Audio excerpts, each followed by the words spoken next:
Thank you very much, Dr. Chinweze Nina. At this time, we've spent quite a number of time discussing our health habits. This program was designed initially to take us for 1 hour, but with the interesting topic, we've allowed you to take us on that because as in our health, usually working in Alabeke now, it might be time for work, but then if it is possible, still stay with Chief SP Ogbonna. Because Kingsley, can you tell us a little bit about Chief before he has the floor? Okay. Ndị women salachi onumeneko bobo join na this program. And first, let me also thank our brother, Dr. Chiwike Imeneko Bobo, for your time, and a lot of insight you've given to our health. Chineke Alem Ndoki Gozi, Nyebari Amaminye, Ijokwa Bro, didn't you measure by I measure by no one because na Ntiayenga Imeneko Bobo. Then Netu Humbani, one don't we did that need online. Chineke Mebero, Wero Here. The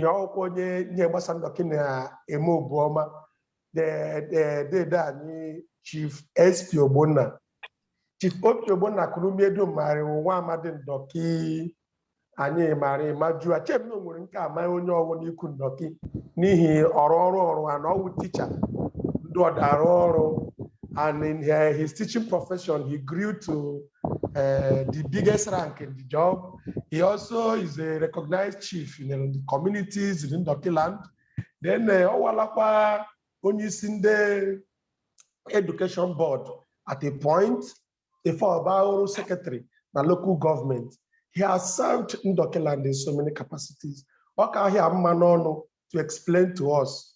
And this morning, it is my honor and privilege to introduce our big father, our respected elder statesman in person of Chief SP Ogbonna. Chief Isalachi. Isalapa. Yes, sir. Odolia. Odore, sir. Odonore. Adam Ekele, the youth wing in Ndoki Union. Ada over progress and development. Chadekacha development. Yes, sir. Yes, sir. Amen. Ndoki wumba mama. Yes, sir. Ndoki wumba anaghị echesa. Nwafọ Ndoki ọ na-eme obi ụsọ ọhịa eme ma pụnaide na ahwa gwụsọ ma ọ nwere mmemme dịka mgba ite ikoro na egwu ọdị ụmụ Ndoki nke ode alọghị. Ada alọghị na anyị nwere ikpe ike obu. Ọmba mume enjoy mme participate na ihe ede na ale Ndoki na-eme na amị akpịrị. Anyị ewu mba ama mma. Anyị nwere ọtụtụ omenala ihe achịkata anyị. Ekere so na the slogan Ndoki Union ọwụ obi ọlị ka na-akpọ anyị ka anyị na-aza Ndoki mmanụ iya onusala ji anyị mara kona eji achịkata onwe anyị na-ahụ onwe anyị n'anya. O nwere ihe ọ na-agbatu n'obi mgbe nwanne m dị ekwu okwu kona eji achịkata ndị Ndoki. O nwere mgbe anyị lọhị ọgụ n'ahwa 1970 agba ọsọ lọ. O nwere ụrọ ndị akpọcha akwụkwọ Ndoki na-agbakọta aka gbuelu nwanne wa ụrọ. Ndị ekpu ime ọhịa gburu mkpeti ndị emeka so that nwanne ma awụrụ onye etozu eke wụrụ mmadụ n'ụra jukwara ndị ụra anya.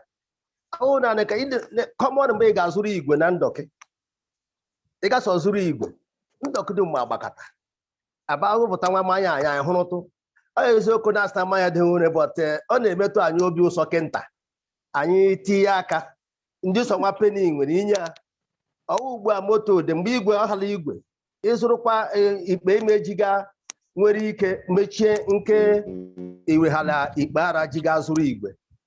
Ndoki hụ onwe n'anya ka o bu ana m echesa ndị ezime ndị amụ ndị anyị izute ala ọ na-ahụsa nwa okorobịa ada agbasi ike ada enwe mgbalị kpọrọ aga nọ abawe nke anyị na-ekeji gasị ngwa nwa were nso uji ọlụ ya ga-apalite ndụ onye ọpalite anyị iwu ndị ahụ onwe anyị n'anya ọwụ naanị na osokwu ikike anyị na-ahụ onwe anyị n'anya ana m echere mgbe dede anyị dede ike emuche egwu ụlọ ọgụ nsị ya ọhụụ n'ikpe ịkọa o nwere ikpe omeji ala egwu bọtụ ndị ike uri atọ dum n'ala egbu egbuo na-abụ ọrụ abụọ mgbọrọgwụ eme ka etinye aka ọ gosipụta ịhụnanya ịka a na onwe amehụkwara iburu ụlọ ọgụ ara riwe ahịa ike ana m echere mgbe ụmụ skuulu nashọnal na ndị ọzọ wee ịwụsọ nwa afọ dọkịta nkara m na mgbe ka ochie enwere ike gwọọ ike ihu ọchị ịhụnanya ke na-akpata ihe ndị ara wee ọtụ ihe ebekata anyị nwere ebiri dị mkpakọ obu na ndọkị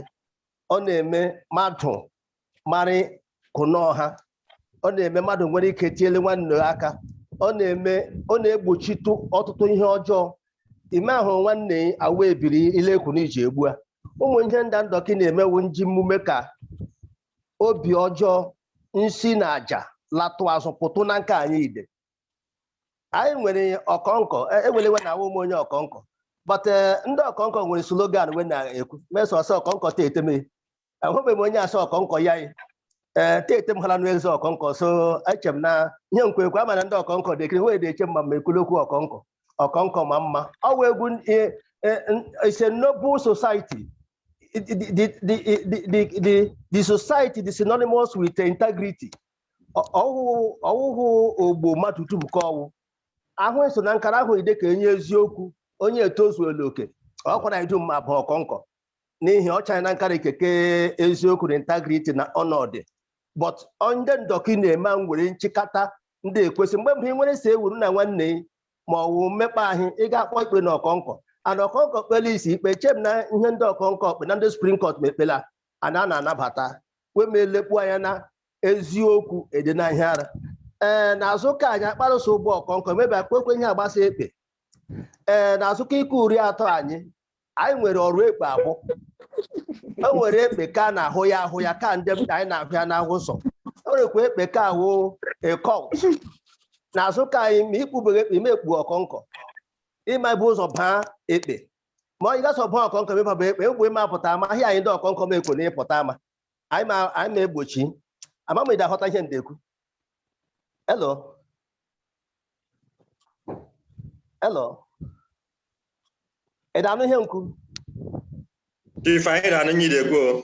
Thank you. I do not need to go ahead. Go ahead. Yes, sir. Go ahead. So, ndọkị nwere omenala. Ndị mbụkwa n'ala etiele nwanne nwaka ndị arụ ịgbapụ so na mgbe ichie wee ma ahụrụ ndị na-nwere iso ọrụ dịka maneja nweta ọrụ like ọtụtụ ndị ibe n'ala ere mmanụ na mgbọkọ wee na Port Harcourt ndị ezinenye abaso n'ụlọ ọba kpọrọ nwanna Chineke mekwa ebere nwara m ike otu education secretary mgbe ekewasị ụkwa mgbe ahịa n'Imo steeti kpụ ya Abia steeti anyị dịghara n'ụkwa aba kewa ụkwa ebe nwere ụkwa east nwere ụkwa west ahịa nwudepa na education secretary ndị ụkwa east mmekpa ahịa akara mmekpa ahịa anyị nwere ụmụ ndọkị anyị na-enwe mmasị na nzizi ihe mgbe ndị asa ala ndị Imo laa anyị nwebara hụ ticha na ndọkị anyị lekọtara ticha ahụhụ ada m atụrụ nwoke ede ka de ewili mma na ide ewili mgbe ma chairman kansụl ọ gara alị ndọkị dum si aga mara mmekpa ahụ iwe ọ kpachara ka onye ede ka ike m tie ana m edu a na-agagharị anyị na nke a na-akpala ụmụnta wee baa were ọrụ ticha rịọ ọtụtụ wen shot ihe ibu ha n'obi na by this time ma hịata na headmaster pue nwa ticha nta na ụmụ afọ ndọkị anyị nyara ndị mmadụ ọrụ mee ewewe nwere ike nabata ọrụ bekee ndị ndọkị wu ndị nganga anaghị ele ihe mkparị ma ọ nkwana ịkụ na ji gbalịa ndị dịka nwa gbara tiele anyị aka chehụ na anyị ma-enwela ike kpalie mmụọ ụmụ ndọkị. It was a sensitization exercise. In short, I may increase the desire of a typical Ndoki child to pick up teaching. Ndoki na alawo after Sunday school, aga Port Harcourt, gelo ọrụ na oil company, ma ọga nke ndị ọzọ we. I gbazo ụrọ. But today na Ndoki, if we're on Ndoki, you see people, ndị awụ teacher. In short, Ndoki nwere ha mmasị ugbu a na nzi ihe. Anyị da-asụpụta ndị ka anyị. anyị dahalitie anaghị ji ala obi ụsọ eme anyị rụghara ọrụ edukeshọn dịka ọrụ nwanne ọhụụ na anyị hụ ihe anyị ji egwu ụrọ ma ọma ekeri anyị dum gbakọtara aka antete ụrọ anyị ahụla de ewili nwa gbara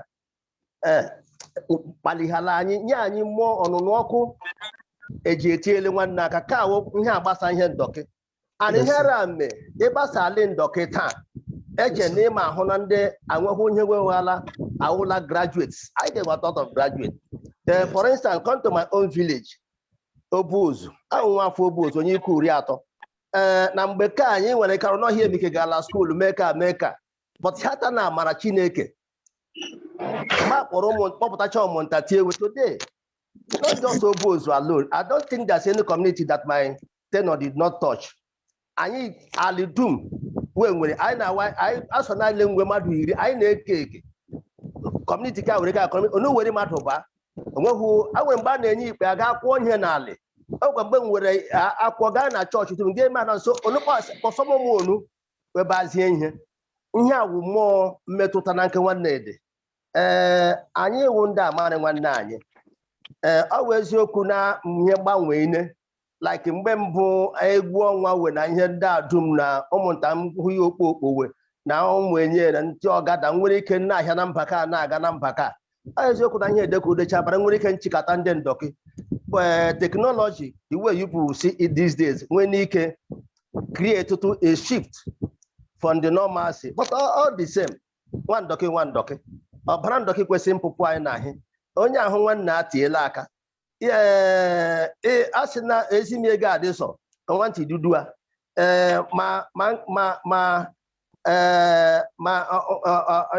ma gbasa tai ka ihe ọ naghị apị apị ndị ka Chineke etiela aka wepụo nke wepụ ọwa amara Chineke ihe ekweme ya eze nwere ike lekọta nwanne eze hụ oke mmadụ ume ọ Chineke na-ahọpụta ihe Chineke hụrụ nyekwe ọnọdụ nke onye ewe nwere ike lọhịa ụrọ lekpuo anya n'ụrọ mana nke nwere ike tiele anyị aka na mgbe mbụ ndọkị pụtala ka o bụ na politiks acheka na mgbe isi adị elewe acheka na mgbe mmecha we asọbie na ndị ara we dewili we onye apụ asọ kpọrọ nwanne a bọtịta ọ dị ka ihe ndị ada alatụcha azụ ama m ihe ada akpata ma onwe mgbe enyeji ọnụ ọnaghị eri mgbe na mgbe mmadụ ukwu na awụ ọtị ya eche n'okpulekwana mgbe anyị ma akpali ọtụtụ ụmụ nwaanyị idele ndị etielewe aka kemgbe ebe etielewe aka ịgbaso na ndọkị taa unlike before mgbe mbụ nwere ike ba n'ala ọla ịhụ graduate 2-3 but big communities mgbe nwere ike hụ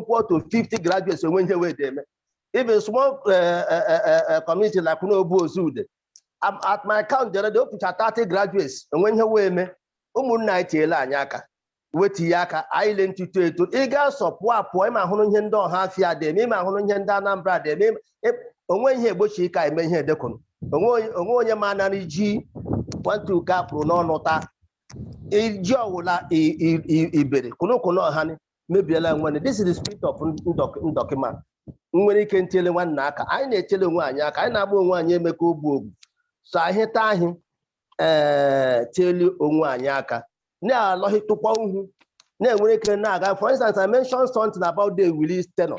They Willie as the chairman of Okwa East, and they nwere ike go from village to not even community.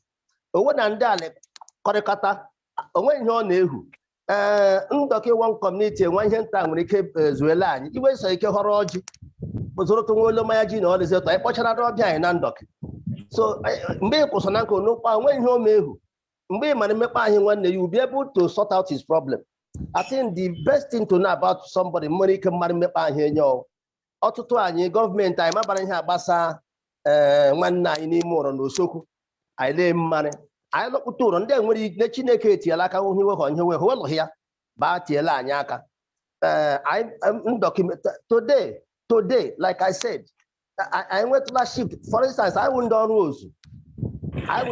ozu anyị wụ ndị na-egbubasa anyị wụ ndị ọtụtụ ọkụkọ anyị nwere but taa ụmụnta nwere ike pụadị anyị lọhịa bụ etiela ụmụnta aka ndị mmụọ ọnụmọkụ n'obi ya wee nwere ugbu a nlile ọrụ bekee ndị dịka ukewe mmebe nchere ndị ọzọ aka nwụọ n'imewe anyị toile anyị pịaịla ndị echi ele ụmụ Ndoki ele anụbere ma ndị youth nye ono kwalite Chineke ma gọzili onu ndị kwasa enyemaka onu ule na nke ihe ndị ezi na-ede ịhụnanụ anyị dị n'ụlọ echi onu mma mmanụ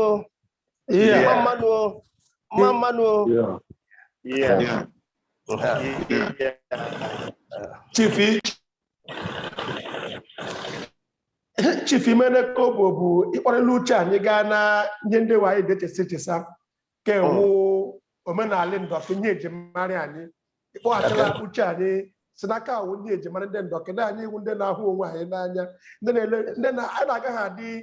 anyị na-agaghị adị ọrụ ozu mgbe ụgwara etolitele mba ahụ karọ anyị na-aga ọrụ ozu ma inwe ikpe kwuo zụọ ọrụ ahịa iduru nwanne ị gaa rụọ ka taa nwanne iduru ị gaa rụọ okike ya echi a na-akpọ uhie ọrụ uhie ọrụ ahịarọ nwere nye anyị iri nye adụ nwe ịhụnanya ịkpọ ọsọ n'ụzọ hụ nwantị nke ọdị aga skuul isi nwanne ndị nke ọwụ iburu a n'igwe drọpụ na skuul ihu nke ọ na-alọghị alọghị iburu a ihu nke minid ama nwa nwanne ịkwụsị buru nwa nwanne minid ama ka ihu nke were gburu akpakpụrụ lọya dị n'okwu ozu iwuru nwa okorobịa ahịa ọrụ lọgharị ibu na akpakpụrụ bulọta anya ọrụ si ọsị mma nye awụ ihu na anya anyị ji too n'ala Ndoki nye anyị kwenye odisi nye ede egbunyara wa ọwụke anyị mechie gọọmenti mee nye anyị ihe dum ikwu okwu n'aka mgbe si na mgbe nwanne anyị na-egbu ụrọ ọgụ na azụ mmiri dika emuche na ọnwụ n'onwe ikpe omeji egwu a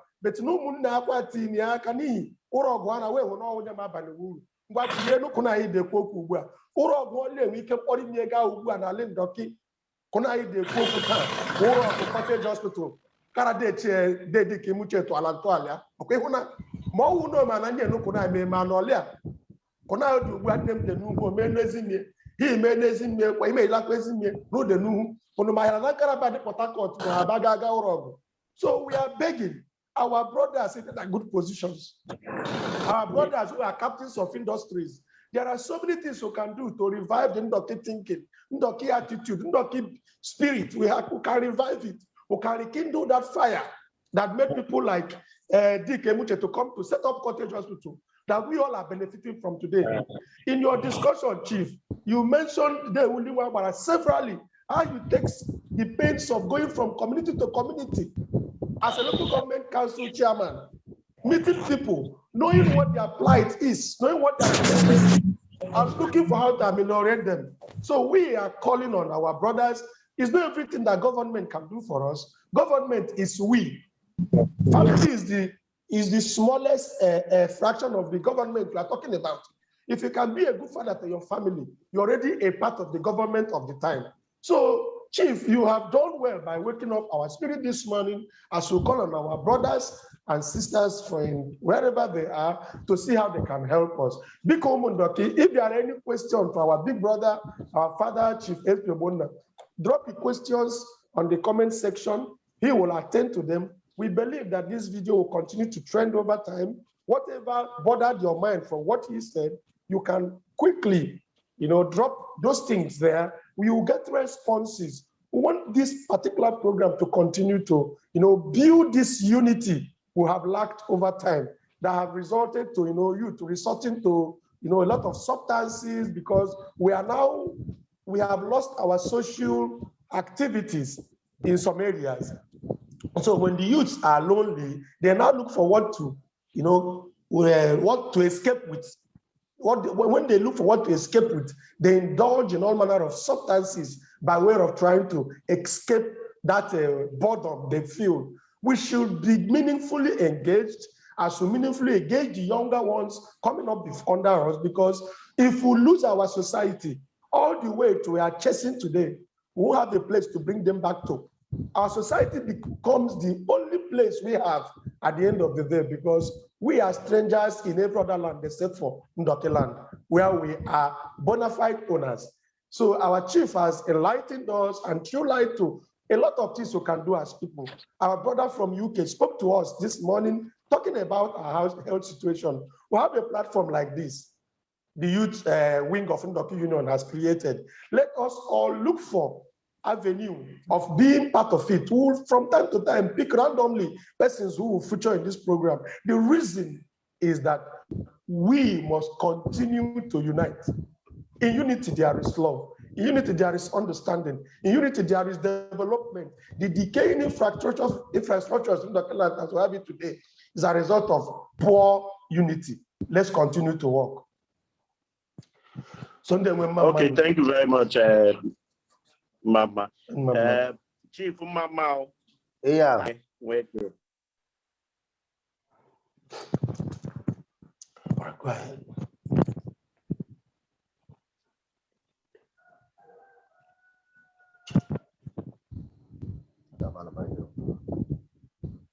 Chief, I know you na-ekwusa. Yes, I know. Okay, nsi na over time, anyị na-anụ ndị ndọkị na-asị na-asị enyezi m na ọ hara ụha. Ọwụ na ọwụkwanụ na ndị ndọkị na-akwado mmadụ ịhụ ụha. Anyị nụ nakwa na ikwuru anyị nga na ebiri o nwere one profound something ikwuru nga that na ebiri I belong to age grade na-eme mmadụ mara ụtọ ọha. I think yes, m dị n'ebiri, but this insight in today has equally increased my learning about age grade. And yes, really and truly, it belongs to age grade. On a maimana nanga ke gashiri.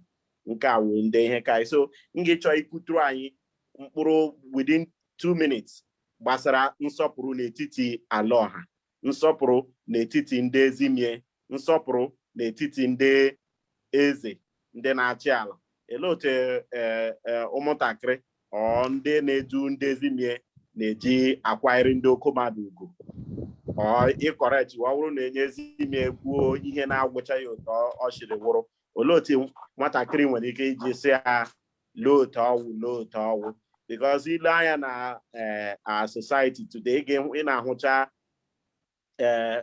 ndị ụmụntakịrị wepụta wee sị enyezi ime ịhawo ha mechie ọnụ ma ekeri na ụta ya. Yes, they might be right saying that na ihe onye komadu kwuwe wuye eziokwu ọ na ọwụ otu ọ kwesịrị iji adị. But anyị maara na ndọkị nwere omenala, ndọkị nwere ụkpụrụ dịka ịkọwatara anyị nke ọhịa nji na-asị ikwuturu dị anyị because na asị na onye komadu dị n'ụlọ nwatakịrị nwere ike tụtụrụ ada tii n'ọnụ chee na ọwụ ebe. So biko kwuturu anyị ele otu a na-eji nwee ike kwanyere ndị ezimie nsọpụrụ kwanyere ugwu na ịkọrekt kwawe mama. Imene ka obu na-enye ezimie na-ahụ hawo na anaghị ahụ ha. A sị na mma ugwu anaghị ata.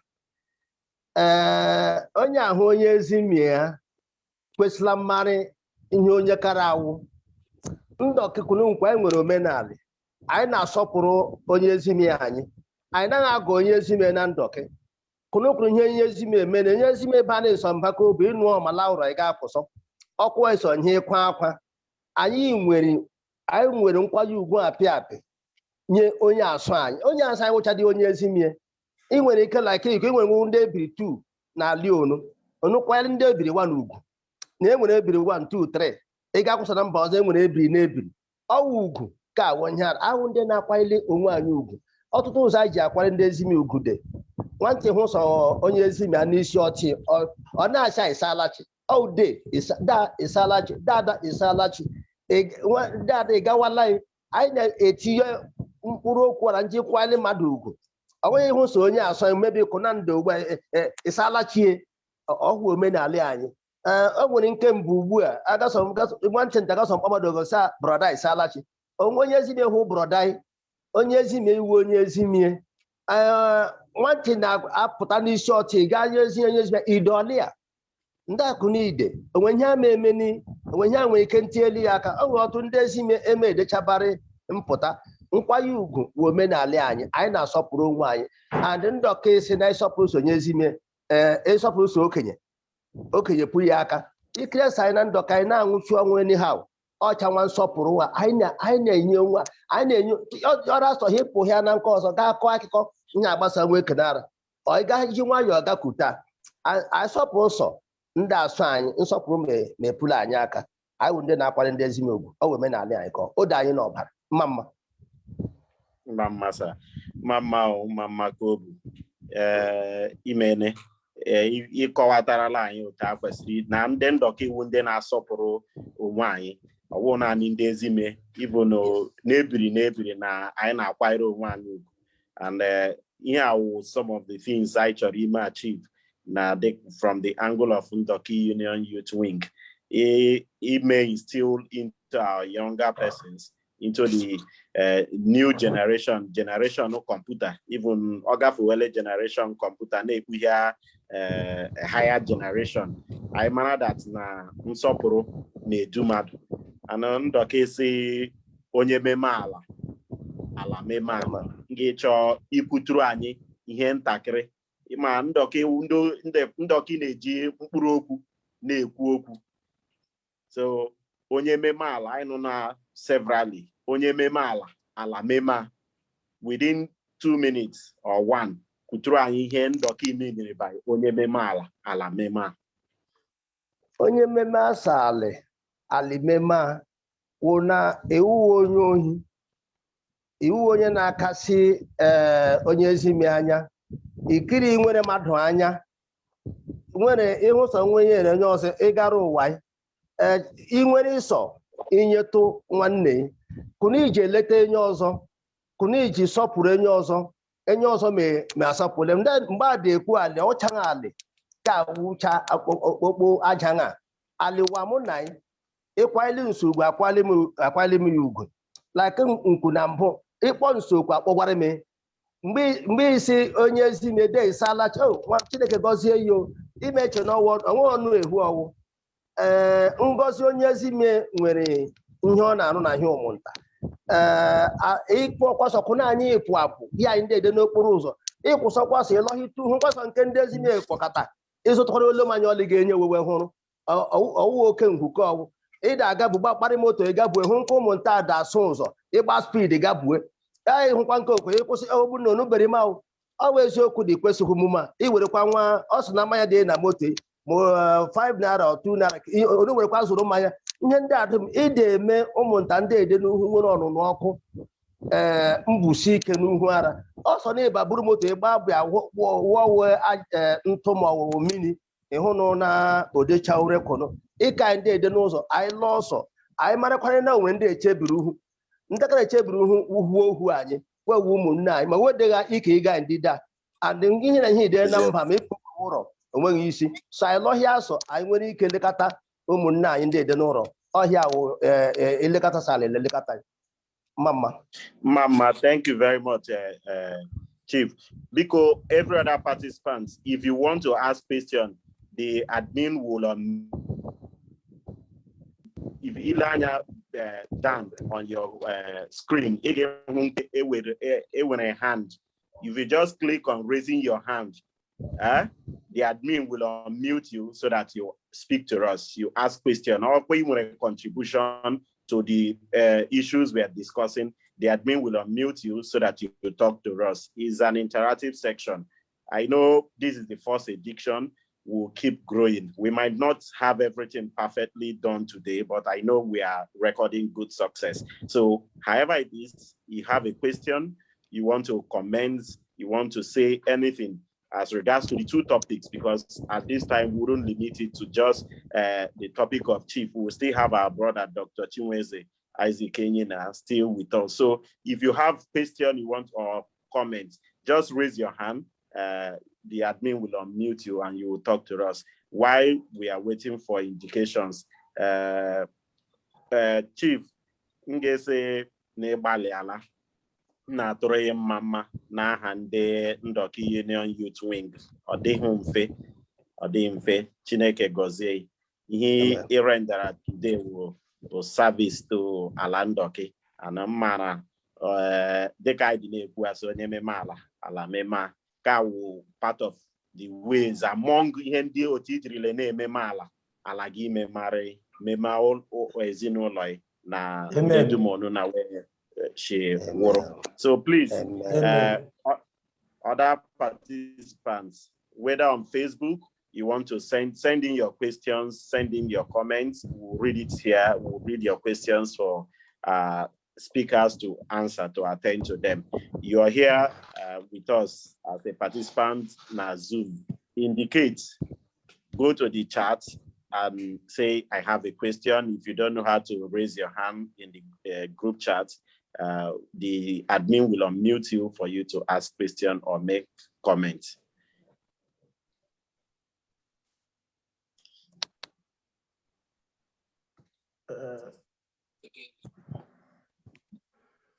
Okay.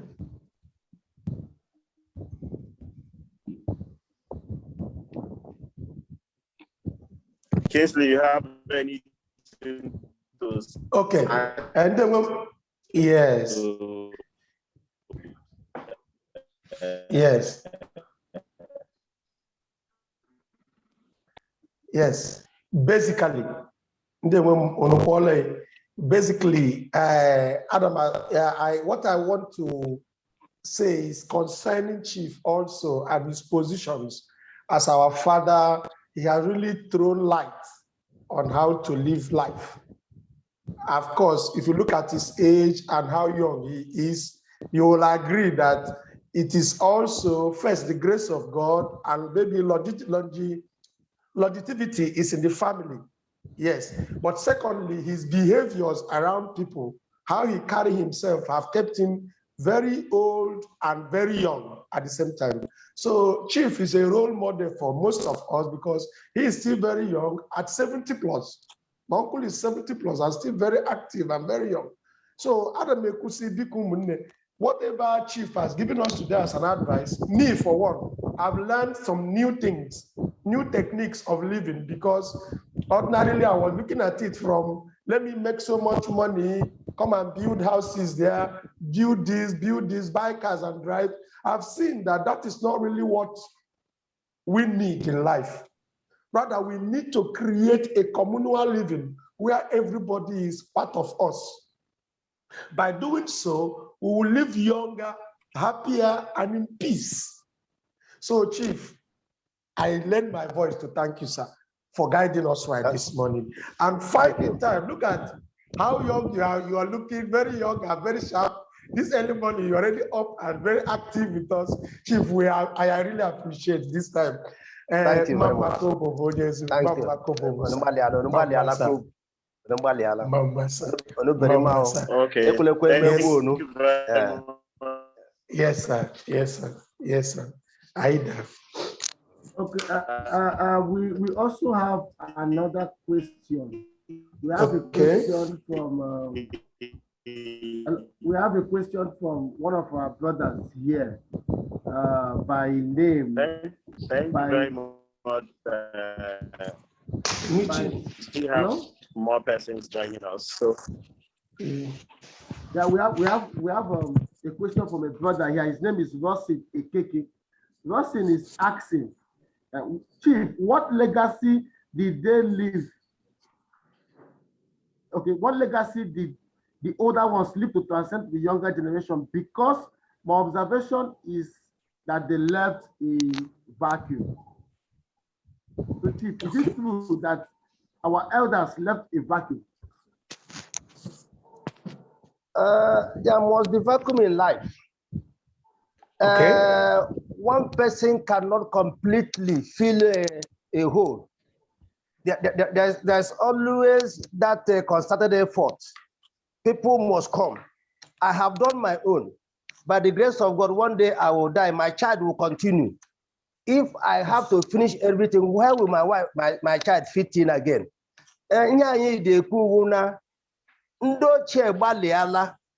Kunuwe mas anyị chesara kwa n'ọtụ ndị chara ga high school kwuru ihe anyị ga anyị chesara kwa na social media dechalụ uwe kwuru odele ike anyị. What are we seeing today? Ọ na mgbe mmadụ nwụọ na Port Harcourt ihe edenuhu imebu ụzọ nụa before onye ede na Port Harcourt. It wasn't like that. Ndị ochie gbalịhala like nkwu akpọrọ m ọtụ ndị mmadụ aha na Ndoki. Let me use Azmini for example.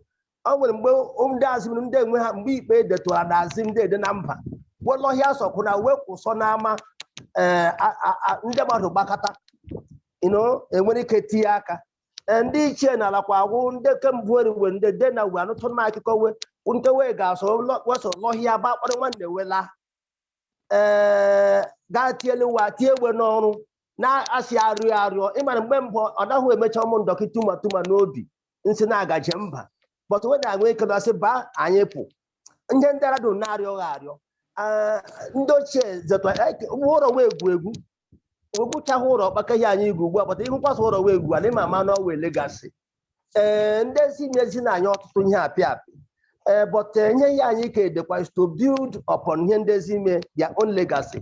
There's no way amasị na legacy gwụla ọ gaghị gwụgwụ agwụ. Yes. Thank you. That's a very wise way of handling that. Thank you, sir. Yes. Yeah. Then, moderator, is there more questions, more reactions from people? Any more questions? Participants should indicate if there are questions to ask. In absence of more questions, President, okay. Looking through the participants here, I think we have our brother who has been up and doing in the social media. He has been an advocate of Ndoki unity and development in Ndoki land. He has joined us. Even if he has not indicated to ask a question or make a comment, please, admin, please unmute Austin Ejaza. Let him say hello to Ndoki. I'm sure he knows the topics we are discussing, health habits and Ndoki norms and community service. In 2 minutes, let him say 1 or 2 things to us. Thank you.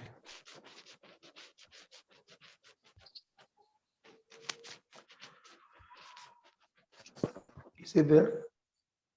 Then Dr. Salachi. Salakwa. Dr. Mamano. Yeah. Mamano. Yeah. Because ono walewe ona ụtụtụ na atọmụtọkụ so ugbu a kem kụrụ bịa cheta na ono si anyị etu ịhụ na ihe ọnụ chọrọ ime n'ụtụtụ a so tell him quite a lot of discussions say before I joined but basically nchọrọ isi no mene no gbaliala no dị agbali because our enyelu tinye aka enye ala tinye aka anyị hụ ọganihu Ndoki ga-esi adị ime wee gbalịala kwọtewe nwere ike with wisdom Chineke nyere ike we ike anyị dịtụkwa young ọ dịkwa mkpụrụ ihe na ole Chineke nyerekwa ike anyị so anyị jikwa tinye aka make sure na that generational transition get very smooth, so that whether can ali mgbawala Chineke kpọrọ wogo we guy na amontamon ili we mara no mo we bo bezumara azuma na anyị mepụtara ahịa dị ikewe so no gbaliala your effort ọ dị enye kwụọ n'ụgwọ ọ dị onji ya arụ ụlọ ma zụọ moto ọkwa mmasị na obiọma anyị nwere nge Ndoki na-agbalị na-eme sure na anyị dị na contribute our little quota Ndoki na-aga n'ihu so n'ojishi ike dịkwa na-ege ntị biko ọwụ ọrụ enye ọlị naanị mmadụ dum kpọkete Ndoki nwoke anyị ọ dịghị anyị nwere other nationality ma other community anyị nwere anyị ọwụ Ndoki ọlịa so enye elu tinye aka enye ala tinye mema Ndoki na-ahụkwa n'ọga ala Ndoki gburugburu Ndoki mma mmanụ. Yeah. Ndewo. Thank you very much, brother. Ibene ala Ndoki memai. Thank you. Please, from our participants, if any person has question, you want to make 1 or 2 comments as regards to the topic, do raise your hand or send your your question. I think in less than no time, we've agreed this program will program 1 hour, but we've exceeded that, and we're not complaining because we're getting educated. So we thank God for the resource persons and the grace of God. He did not organize a program like this. We'll build on it. This is the first edition, and we believe that by the time we'll be having that of March, where lapses will improve by the grace of God. Yes. Well, J. Martins, I don't know from the Facebook, any question, any further question? Okay. We have a comment here from Ekeke, also to Chief. He is saying that he appreciates Chief. He's saying that, Chief, I appreciate your response. It would do us more good if we could close this effort by consensus effort between your generation and ours. How can we achieve this? How can we close the gap, Chief? Well, thank you very much for the question. I don't think that question should be for Chief. And of course, what we are doing today, having this session, is one of the ways we can close the gap between their generation and the generation at hand. So we are, in discussing it, we brought in Chief to talk to us, to speak to Ndoki about this Ndoki norms and community service. Chief touched a whole lot of things about attending Ndoki Mbembu Neji Bakataka, Bakataka, community town halls. I could remember by the how our community town hall was built. Ọwụrụ ndị ma enye na-atụ osisi onye na-atụ ikpe mmadụ dum gbakọta aka rụọ nke ndị ala ha na-agbakọta. One of the things our generation must learn, and that's part of the things we are doing today to let our people know that what has happened today. In letting people, bringing somebody like Chief, we saw or heard Chief say so many things, how they really grew so many Ndoki persons. It is our own to go back and make further findings, develop more on the things he told us about their community services as of then. Ask questions and begin to ask personal questions. What is my own? How do I surpass the things the earlier generations did? So part of this program is bridging the gap between the past generation, or the generation of Chief SP Ogbonna, or generation before him, and us. So thank you very much. At this point, I think we do not intend to keep anyone longer than this, because I'm an tawo kaloroni on a den dokempa. Do funny when meeting amala, anywhere wedding, anywhere preparation for Obochi Church. So I try to detain them at Okaria Uta. I am a IGT program and all getting our very early hours by 7 a.m. so that by the Charlie Parikatacha, I give more here. And we still have our brother, Dr. Chinweze Enyina. So in closing, I will ask Dr. Chinweze, what do you have to say to your people lastly before we go? Dr. Chinweze, sir. Yes, thank you, Dr. Steve, and the organizers of this forum, and Chief for being on board to address us also. Regarding your question, it is important that we stay alive. So everyone is responsible in a lot way to their health. So like I've said, in everything, we should do our best to seek help early if we need help. And then as a community, as a team, in any way that we can help, we should help.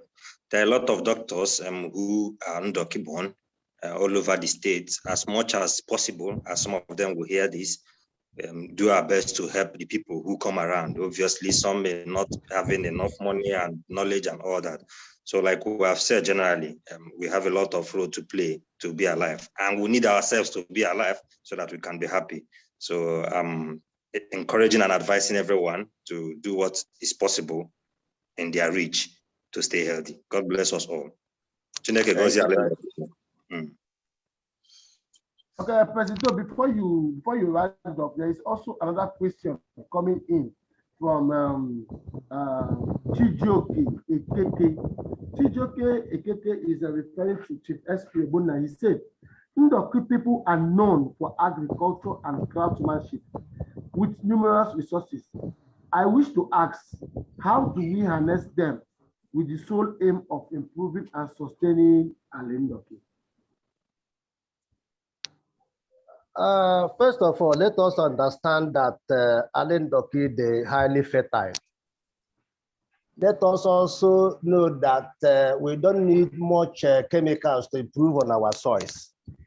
All we design Ndoki first will interest. And all those type of things, and we are living by it. In particular, improvement is there. Let us come home first and harness what we have. That's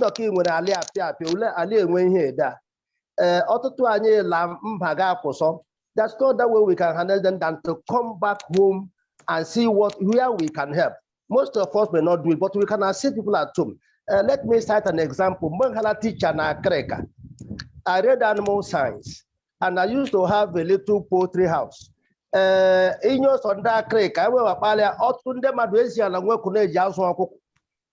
of them live by it.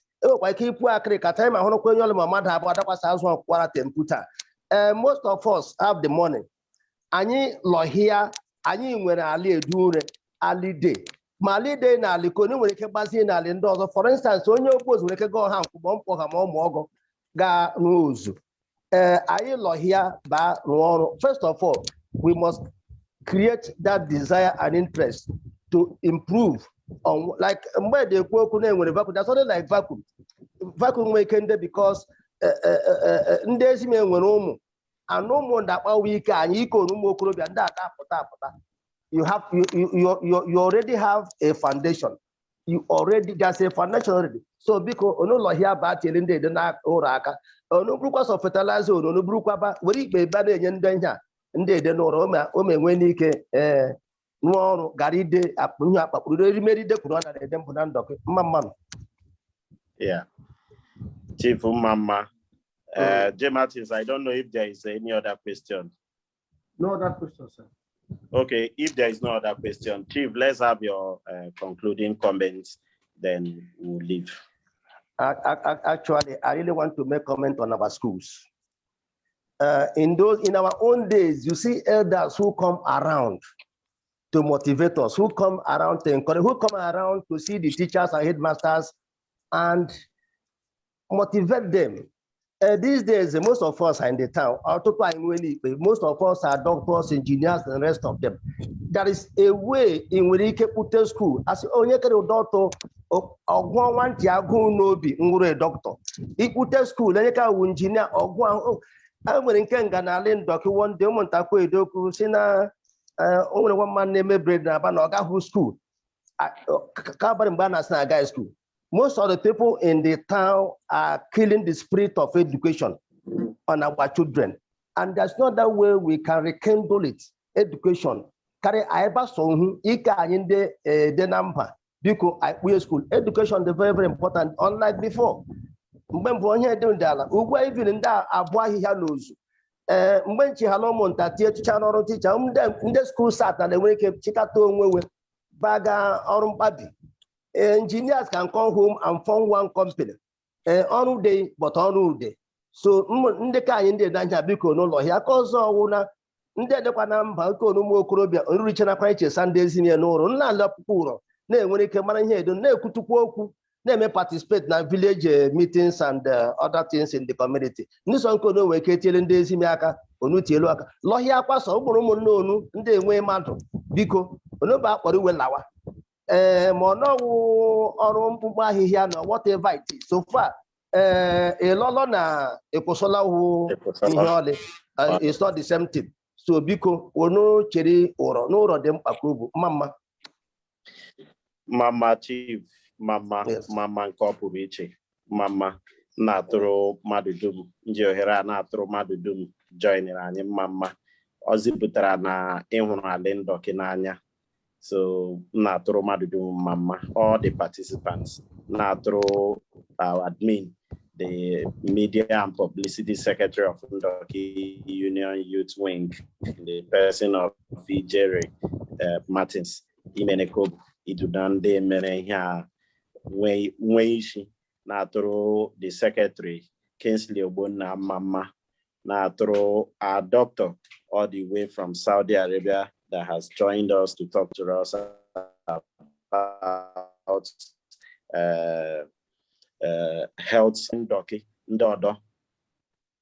Inwe mmasị participate as Oganihu Ndoki program indicate, we'll send out our email address so that you have no limitation. You can equally propose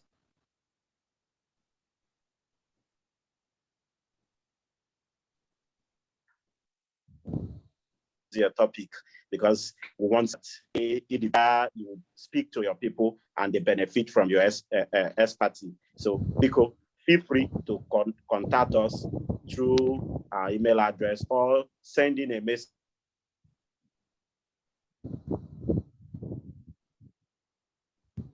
through Ndoki Mamanu. Bidia will reach out to you and formulate your topic, the topic that you have recommended, and harness it for next edition of Oganihu Ndoki. Olo Mamanu, thank you very much. Be in good health till we meet next month. Now Oganihu Ndoki. Olo Mamanu. Yeah.